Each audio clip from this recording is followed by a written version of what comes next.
Hey everyone, in the last lesson we talked about dependency injection and dependency injection containers, and in this video we'll actually implement a simple DI container. If you haven't watched the previous lesson or need a refresher on dependency injection and DI containers, please watch that lesson first. The link will be in the description or you could find it in the playlist. DI container, simply put, is just a class that has information about other classes, which enables it to resolve classes with their dependencies. If you look at the slide from the last lesson, basically with the proper DI container, we're able to replace this piece of code with this. But for this to work, we actually need to build the DI container and tell it how to resolve the classes and their dependencies. We're going to use PSR11 to implement a very simple DI container which provides necessary interfaces and guidelines. PSR11 is what most frameworks and libraries use to provide DI container functionality with some additional features. There are already plenty of DI container implementations out there that you could use, like PHP DI, or if you're using a framework, there is a good chance that it already provides an implementation for the DI container out of the box, like Laravel for example. While the implementation may differ, the main idea remains the same. We're going to implement the very basic DI container, and a disclaimer here that this is not meant to be used in production. It is just to understand how it works. So let's switch over to the code, and as you remember from the last lesson, we have this invoice service class here with the three dependencies in the constructor: sales tax service, payment gateway service, and email service. So we're going to be implementing a simple DI container that will help us resolve these dependencies. So first we need to install the PSR11 container composer dependency. So we'll open the terminal and type in composer require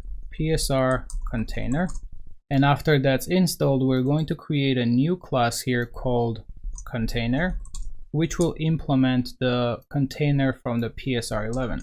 So we'll do implements container interface from the PSR package. As you can see, the IDE is underlining this because the container interface provides two methods, get and has, so we need to provide the implementation for these two methods. So let's add those two methods here, and let's click into the container interface so we can see what these methods are. So the get method basically is used to get the class or resolve the class from the container, and the has method is used to check if there is a binding or if class or entry exists in the container. Now ID here refers to the identifier of that something that we're trying to resolve. In this case, and in probably most cases, it is referring to the fully qualified class name that you're trying to resolve. But wait a minute, where is the set method, you might ask? Interface only defines get and has methods, but there is no set method. How do we set our bindings or add entries to the container? Well, if you look at the meta page on the PSR11 documentation, it states that different frameworks and libraries can have different ways and methods of setting or storing entries. Some use callbacks, some are configuration based, some use factories, some use annotations, and so on. So because there are different ways that a container can store an entry, it is out of the scope of PSR11 to provide guideline how entry must be stored. Okay, so let's close this out, go back to the container, and we need to implement these two methods. And we also need to define and provide implementation for the set method. As I mentioned before, DI container, simply put, is just a class that has information about other classes. And now we know that it needs to have at least two methods, get and has. So the data structure that we could use to store entries or bindings can be an array. So let's define our private property here, and we'll call it entries,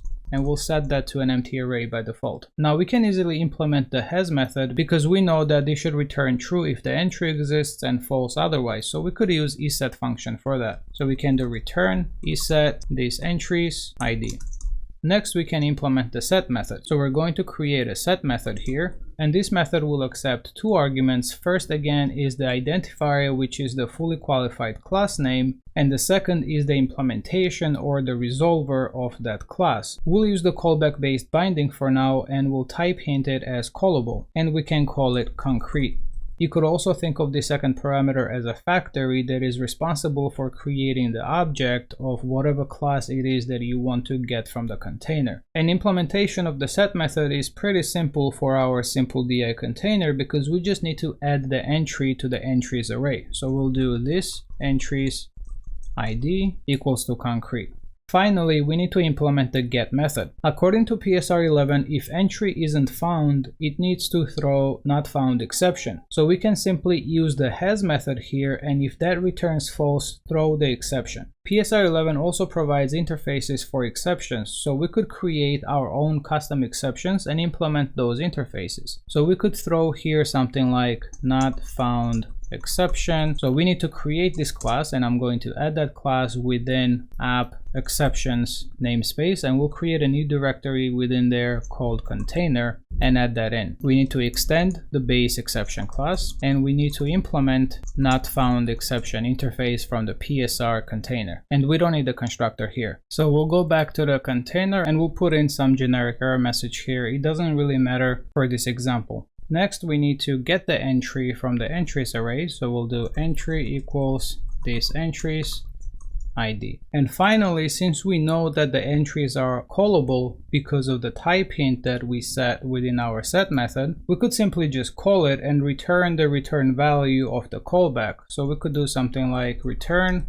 entry, call the callback, and pass the container instance or the current container instance as the argument to the callback. So we'll pass this. This way, the callback function has access to the container instance, so it could get its own dependencies if needed within that callback. Now we're almost done. What's missing is to actually add or bind entries or classes to the container. We'll register our bindings or entries within our app class for this example. So let's open the app class because that's the main class that bootstraps our application, right? So we'll simply create another static property here called container, and we'll set it the same way. We'll do static container equals new container, and then right here we could add entries to the container, or we could create another method and extract that into a method. But for this example, we're going to keep it within the constructor because we're going to refactor it anyways. So from the previous lesson, invoice service class is the one that we're going to use as an example. So this class has 3 dependencies in the constructor. So first we need to register or add invoice service as an entry to the container in order to be able to later get the invoice service object from the container. So we'll register this within the container. So we'll do static container set invoice service, and then we'll pass in the callback function, and this again gets the container passed as an argument so we could access it. And we need to simply return a new instance of invoice service because, as I mentioned before, this callback is the resolver function. This basically tells our container how this, whatever the class we're trying to get from the container later, how that class is instantiated or how objects of the class is created. So this acts as the factory basically.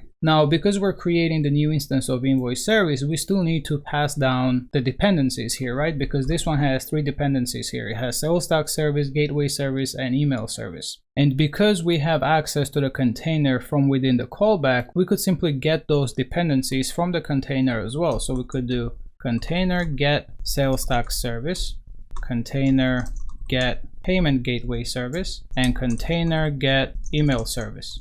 Let's format this so it's easier to read. And now, because we're using container to get instances of these classes, we also need to register them into the container, right? Which means that we need to add these entries in the container. So we need to do the same thing as we did here. So we'll do static container set sales tax service. We could use arrow function here to simply return new instance of sales tax service like this. And we'll duplicate this 2 times and return payment gateway service and email service. Now, I know this does not look good, even though it will work. This is not ideal, and we'll talk about that in a minute. Also, there are many different ways of implementing this. For example, we might not need to pass the callback here. Instead, if we don't pass anything, maybe just simply new up the instance of the class instead of doing this. That would reduce the amount of code we would need to write. We're anyways going to get rid of this, so it doesn't really matter. I just want to show you the point that it actually works when we use the container this way. So let's test this out. Let's try to get an instance of the invoice service class from a controller. So I'm going to open our controllers, and we have a single controller home controller here. So let's just say that we want to get instance of invoice service class here. Now, the way we access container is that this is currently marked as private property. So let's make it public for now, because as I mentioned before, we're anyways going to get rid of this. So for now, it's okay to have it public. So let's do app container get invoice service, and let's call process method on it because that's the method that's available on the invoice service class. We'll pass some dummy data in here, and if we go to invoice service class, basically we're trying to call this method. Let's add an echo statement here which will make it easier to confirm that this method actually ran. Now, as you remember in the unit test lesson where we were talking about mocking and test doubles, I added sleep functions here to simulate API calls. So I'm just going to comment those out so we don't have to wait 3 seconds for these methods, and let's close them out. Let's go back to the home controller, let's open the browser and actually test this out. And sure enough, once we open the browser and refresh the page, we see that invoice has been processed, which means that the process method was called and we were able to get the invoice service class out of the container without creating a new instance of the invoice service class ourselves within our controller. And our controller now does not need to know how invoice service class is created. It doesn't need to create instances of all the dependencies of invoice service and the dependencies of those dependencies and pass them down to the constructors. We're simply asking container to get us the instance of invoice service, and it does exactly that. So this is actually not too bad. We have the basic container functionality that works. Yes, it is a very simple DI container without many features, but it's still a container. This is a configuration-based DI container where we had to do some initial setup in the app class and register the classes with their factories. And don't worry about the static access to the container instance using the app class here. That was just a temporary thing to demonstrate that our container works. We're going to refactor that. While this is a working container, you might not want to register and configure every single dependency in your app. Even if we introduced some sort of config files and wrote a parser that would dynamically register the dependencies, still you would need to define and provide the initial setup within the config file. Yes, it does not have the fancy features like caching, aliasing, singleton support, auto-wiring, and a bunch of other things, but still it's a working container in its basic form. Now we can make this better and at least add the auto-wiring feature to get rid of the setup part where we don't need to register anything like this, unless we of course want the explicit binding. But if we don't, in these cases we can simply get rid of this and expect the container to automatically figure out how to resolve the class and all of its dependencies. So we can get rid of this from here and get rid of this from here. And within the home controller, instead of accessing the container statically, we can simply do something like new container, or we could use a singleton or factory method where we could get the instance of the container and get the invoice service class from the container. So we want to be able to do something like this where it would work. Now if I go and refresh the page, this is of course not going to work because we have that not found exception case where if the entry doesn't exist in the entries array, it throws this exception, which is expected, and we're going to fix that. So to make this work, we need to implement something called auto-wiring, which allows container to resolve classes with its dependencies without having explicit bindings. So in other words, when we try to get the invoice service class out of the container, container has to figure out how to create instance of the invoice service and also resolve the dependencies of the invoice service. So let's look at the implementation of the get method again and prepare it for auto wiring. Right now, if entry isn't found, it is simply throwing an exception, which we saw in the browser when we refreshed it. But we need to give the container another chance to try and resolve the class on its own. So instead of throwing the exception here, let's do it this way. If entry is found and there is explicit binding, simply do the thing we were doing before. Take the entry and call the callback function. So we would basically move this piece out of here and replace this with this and simply check if there is explicit binding. So this part right here is doing exactly what it was doing before. So if we have explicit binding, we'll simply call the callback function. If there is no binding, then we'll call some kind of resolve method that will do the auto wiring and try to resolve the class on its own. So we're basically giving the container another chance to resolve the requested class, and we'll simply return the value that we get from the resolve method. So let's create this method and make it public. Now to implement auto wiring, let's first understand what we're trying to do again. If we go back to the home controller, when we try to get the invoice service class object from the container, we want the container to create a new instance of the invoice service class, and it also needs to pass down the dependencies properly, and to do that, container needs to resolve the dependencies as well. And this needs to happen recursively because each dependency can have its own dependencies and so on. So we need a way to inspect or introspect the class structure within the code. So we need to be able to basically read the invoice service class structure, find out if this invoice service class has constructor. If it does, then we need to find out if it has any dependencies, and then based on that information, we could try and resolve the dependencies and then pass those dependencies to the class that we're trying to resolve at the end. Luckily, PHP has a reflection API that lets you introspect classes and do some magic with it. And that's what we're going to use to implement auto-wiring in our container. So let's write down the steps that we need to do that I just talked about. So the first step that we need to do is that we need to inspect the class that we are trying to get from the container. The second step is that we need to inspect the constructor of the class. The third step is that we need to inspect the constructor parameters, in other words, dependencies. And step 4, if the constructor parameter is a class, then we need to try and resolve that class using the container. So it's these 4 simple steps that we need to fill in, and even though it may not sound simple, it is actually not that bad. Of course, there are more steps in between, like error handling and stuff like that, but we'll do that as we write the code for the appropriate step as sub-steps. Let's start with step 1. So we need to inspect the class that we're trying to get from the container, and as I mentioned before, we can use reflection API to do that. So we can do something like reflection class equals new reflection class and pass the class that we're trying to resolve.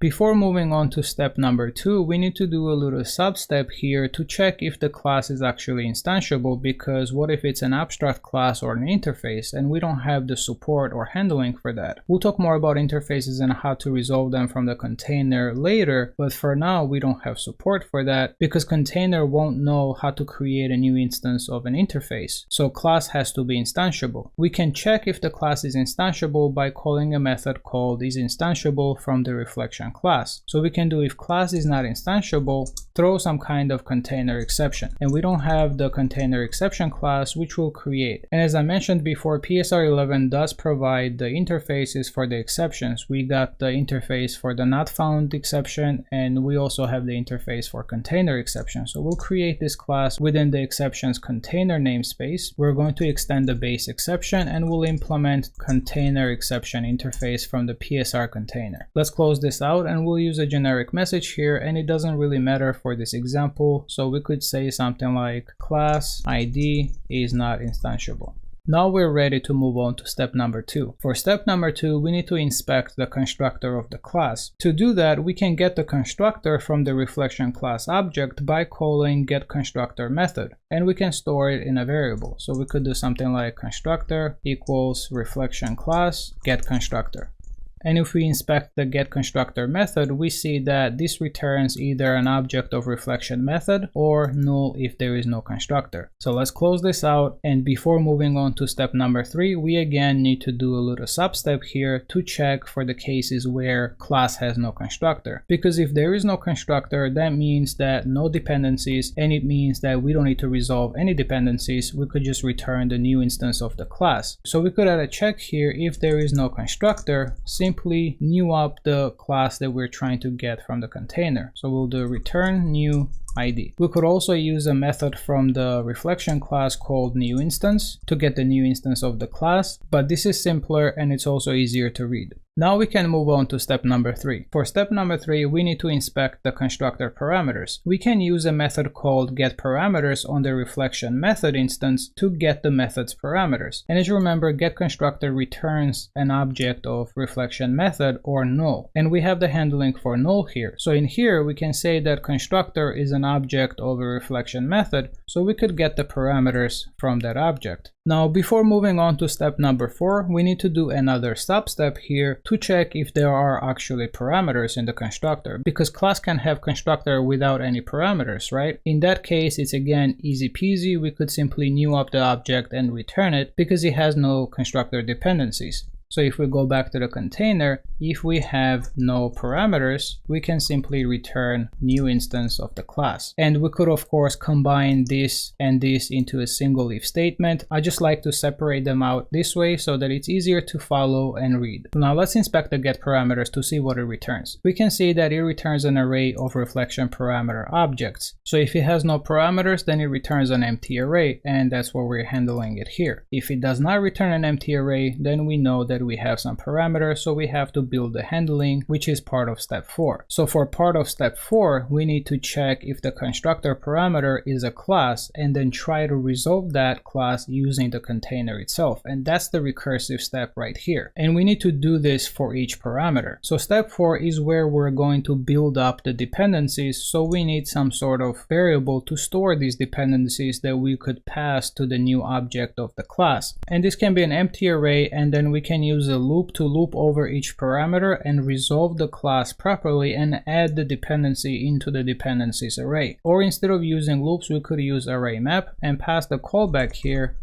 and the parameters as the arguments. Because we know that get parameters returns array of reflection parameter objects, we can type hint the argument that is passed into the callback here like this. And this is the part where we need to resolve the dependency. So let's get the parameter name and type and store them in variables. So we'll do name equals param get name and type equals param get type. Now again, before fully completing the step 4 here, we need to do a sub-step here to check if the parameter is actually type hinted. Because if there is no type hint, then we cannot really figure out what class to resolve. For example, in the invoice service class, all these dependencies are type hinted. So we note that this parameter is sales tax service, this parameter is payment gateway service, and this parameter is email service. But what if it has no type hints and it's just like email service? Then container does not really know how to resolve this. It doesn't know that this is a class, or maybe it's a scalar value. We could make it work through annotations and stuff, but that's besides the scope of this lesson, and we're not really using annotations to implement our container. So we need to have type hints in order to be able to resolve the classes. Now, if there are cases where there are no type hints, we need to throw the exception, right? So let's see what the getType method returns. We'll inspect this, and we see that this returns reflection type object or null if there is no type hint. So then we can simply check here if there is no type hint, simply throw container exception and say something like fail to resolve class ID because param name is missing a type hint. And this is a long error message, but again, it doesn't matter for this example. Alright, at this point we know that there is a type hint, because if there wasn't type hint, it would throw an exception. Now if it's a type hint, what if it's one of the built-in types like a scalar type? So for example, if you go back to the invoice service class, what if this was something like int or an array? Then this is not exactly a class and we can't instantiate this, right? So we need to add the handling for that. So we'll do that in another sub-step right here. To properly implement this, let's open the reflection type class implementation. We see that reflection type class is an abstract class here that only has two methods. One is allows null, another one is toString. And within the changelog, we see that since PHP 8, reflection type has become abstract class and isBuiltIn method has been moved to reflection named type. So before PHP 8, reflection type was not an abstract class, and we could use the isBuilt method to figure out if the type is built in or not. But now it is an abstract class, and it could be either reflection named type or reflection union type. So now, in addition to having handling for the built-in types, we also need to have some kind of handling for the union types, because we don't want to support union types auto-resolving. While we would get the union types and then loop through each type and then recursively try to resolve it, we don't want to do that in this lesson, and we're not going to do that in our container implementation. So instead, what we're going to do is that if there is union type, we're going to throw the container exception. So we can do that here simply by checking if type is instance of reflection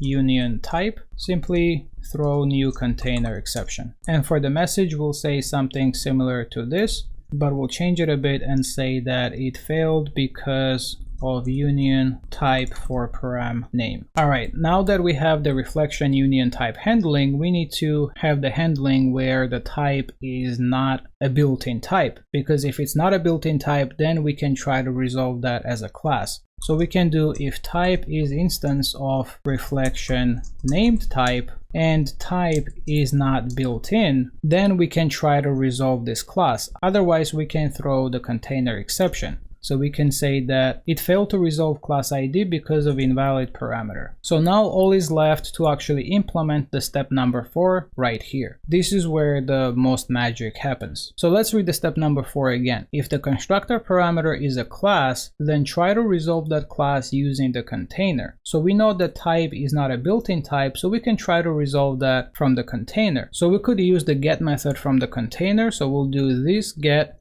and pass the name of the type. So we'll do type get name. And this get name basically refers to the name of the type of the parameter. So in this case, it would be sales tax service. In this case, it would be payment gateway service. And in this case, it would be email service. So it's essentially the fully qualified class name that gets passed here. And we're just simply recursively trying to resolve those dependencies. If the sales tax service had its own dependencies, you would again do the recursion and try to resolve those dependencies following the same steps. So now that we have dependencies, we can simply create the new instance of the class that we're trying to get from the container and pass the dependencies as arguments. The reflection class object has a method called new instance args, where we can pass down the arguments. So we can pass down dependencies here, and this should work. Now, a more feature complete and good containers have a bit more code and may seem complicated, but essentially most of them do something like this. Again, note that this is not to be used in production because it doesn't have a lot of features that you would need, like caching, singleton support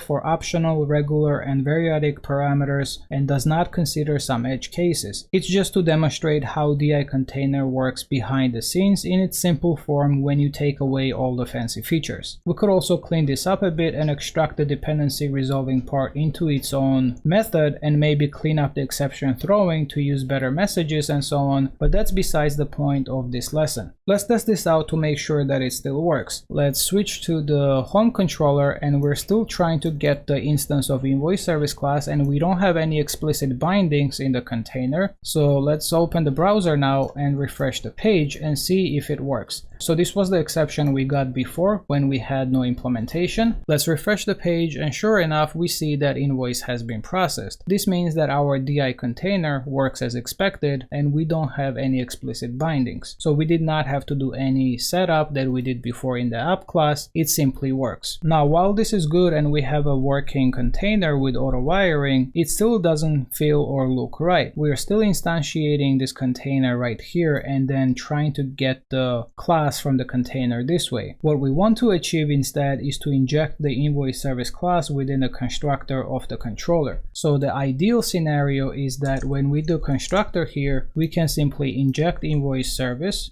and set this to private or protected, and we get rid of this part and we do this invoice service, and I have a typo here, and basically this is the ideal scenario. This should work. Right now it's not going to work, and I'll show you why it's not going to work, but this is how we would want to make it work, because now we have a really nice controller where it doesn't really have hard-coded dependencies. It uses dependency injection, and we want to make it to use DI container to automatically inject the dependencies in its constructor. Now if I go back to the browser and refresh the page, we're going to get this error that too few arguments were passed into the controller. And the reason for that is because of our router class, the way we implemented our router. When we're resolving the route, this is where we're creating the controller instance. So we're doing class equals to new class, and we're not passing any arguments here, right? So that's why we're getting that error. But now that we have a working DI container, instead of newing up the controller like this, we can just get it from the container and have the container resolve all the dependencies. All we need to do is have a way to access the container instance, like we could pass the container instance into the constructor as a dependency to the router class. So we could simply replace the new class here with the get method call from the container to resolve the controller class from the container instead of newing it up manually. Now we just need to accept the container as an argument in the router constructor. So we'll do that, and then we need to pass the container instance into the router, and we're creating the new router instance within our public index.php, which you might remember from the previous lessons. So let's open the public index.php file and create a container instance there and pass it down to the router constructor. Let's refresh the page now. And sure enough, everything is back to normal and our controller and code in general looks much better. I hope this has helped you understand how DI containers work. In the next video, we'll talk a little bit more about DI containers and see how we can type hint interfaces as dependencies and have container give us the proper concrete implementation of that interface. So thank you so much for watching and for all the support. If you enjoyed this video, please give it a thumbs up. It really helps me out a lot. If you have any questions or feedback, please post them down below, and I'll see you in the next one.